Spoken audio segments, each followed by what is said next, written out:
Okay, we're good. All right. Thank you, everyone, for being here today on this important occasion. I wanted to thank Assemblymember Skartatos and other elected officials who's here. I think we have the head of the City Council as well, and Gwen Johnson, and various community and faith leaders and labor leaders. And we're here today calling on New York State to do something very important, namely to pass Assembly Bill 9148 as swiftly as possible. The bill is a measure that would increase the minimum wage in New York State to $8.50 an hour, and also contains indexing provisions to make sure that the minimum wage in this state keeps up with inflation. I wanted to start by saying that this is an issue of paramount concern to our communities. Again, I'm Milan Bhatt. I'm the co-director of the Worker Justice Center of New York. We have offices in Kingston, Rochester, and Albany. The various leaders that we have here also have representation of their communities throughout the state. And I can tell you that this is an issue that affects all New Yorkers in a profound way. It is simply unacceptable that with the cost of living as it is in New York State, our minimum wage is no higher, not a penny higher than the federal floor of $7.25. Had inflation, only inflation, been taken into account over the last few decades, our wage would be well over $10 an hour, and that's where it should be. And so this bill is a modest step forward. It has an $8.50 measure, and we feel that's the very least that New York can do and should do. There are 18 other states, including those that have a much lower cost of living, that have a higher wage floor than New York does. And there are 10 other states around the country that are currently considering having their wage be significantly higher than $7.25. Indeed, New York's minimum wage has not gone up even a nickel, more than a nickel in the last 5 years. And the only reason it did go up was because it had to when DC acted to raise the minimum wage to $7.25, and that's where we are right now. I want to say on behalf of our clients and community members across the state that the very essence of their lives, the ability to survive, to be able to feed their families, to be able to take care of basic medical expenses is precisely what is at stake here today. And again, we're calling on the New York State Assembly to pass the bill. It has the support of the Speaker and the sponsor, Assemblymember Wright, and we want to thank them, acknowledge them for their leadership, but we also want to go further.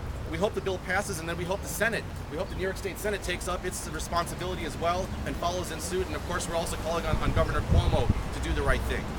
And so I wanted to now kind of acknowledge, we have various faith and community leaders here, again, elected officials, and you're going to hear from them now. And I wanted to turn the mic over to Ari Kamen from Working Families Party, who is going to speak now.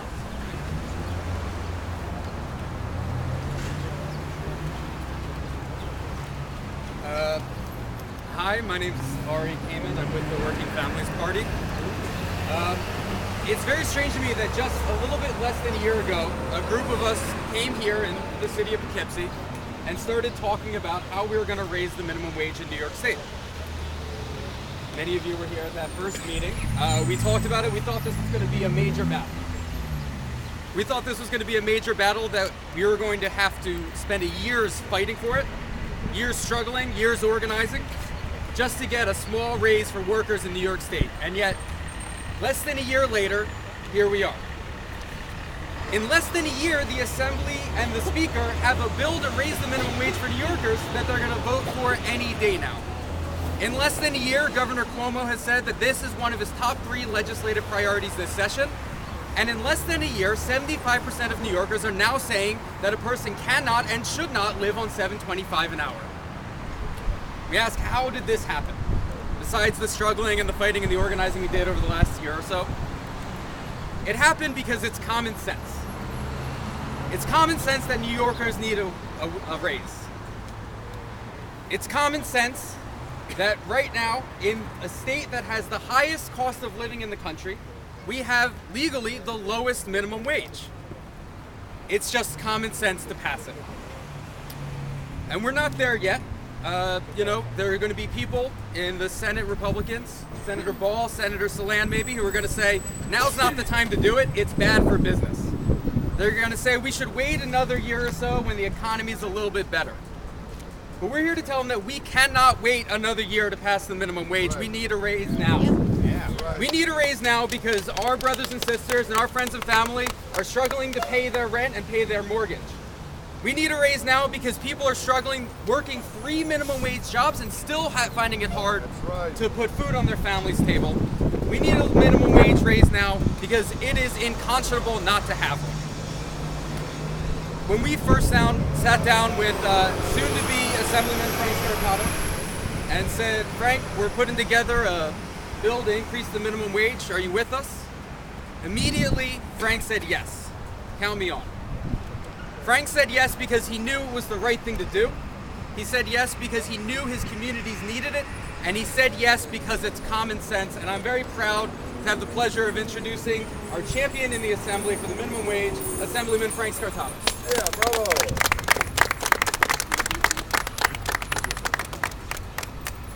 Well, you know, obviously I'm very pleased to be here. I know that promises made, promises kept. My first priority when I got to the Assembly was precisely to sign on to the bill that says New York needs a raise. And you know, we are here today, we have some literature, and I hope that the people that are here will take those literature and spread them out and basically educate the community as to the importance of raising the minimum wage. I really don't think there's anything more important right now than for the people to have the ability to put food on the table, like everyone said before me, you know, pay for healthcare, pay for the increase in energy costs, you know, take care of the families. I think one of the best ways to explain why we need the minimum wage is basically to say that if a person was to work 40 hours a week at the current rate of $7.25 an hour, working 52 weeks per year, that person will make less than $16,000 a year. The fact is he would make $15,080 that year. And that's before taxes. What happens after taxes? So what does that mean? And by the way, 2/3 of those people earning that amount of money are adults who actually have to take care of their families.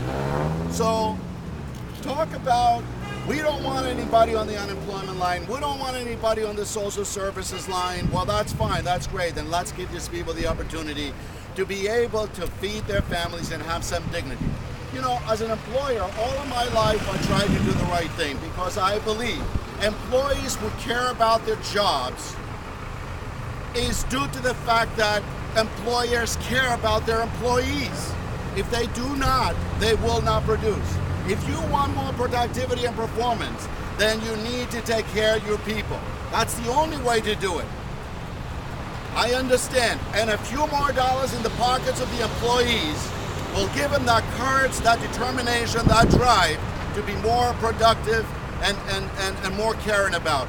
Obviously, that would also cut down on the tardiness, on being absent. You know, one of the biggest problems, by the way, in getting low wage earners to work is actually to show up to work because, hey, you know, what am I making really?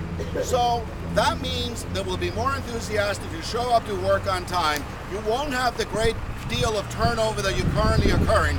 You won't have to train them. You won't have to recruit them. They will all be there. So it's important. The situation here is a win-win situation for everyone. It's a win situation for the employer. It is a win situation for the employee and for the community at large. Because these people, you know, talk about all democratic ideas and values. They can't support. They can't think about those things unless they have food in their table, in their stomachs and food on the table to feed their families. To be concerned about whether or not are we going to vote tomorrow, especially election is coming up. Those things are meaningless when people are not able to feed their families and take care of their own. So it's a win-win situation for everyone. And by the way, to those who say, well, you know, why just $8.50 an hour? Why don't you just make it, and I mean ironically, they would say, why don't you just make it $10 or $20 an hour? Your response had to be, let's allow those people to put food on the table right now, and we're worried about later how they can get a Cadillac. That's the most important thing. So look, promises made, promises kept, and I will continue to fight, and I will speak up in the Assembly about the need to pass this legislation. I know that you won't have any trouble in the Assembly, but we need to encourage the governor and we need to encourage the Senate to do the right thing because it is the right thing to do and it's a win-win for everyone. So thank you for having me today. Thank you.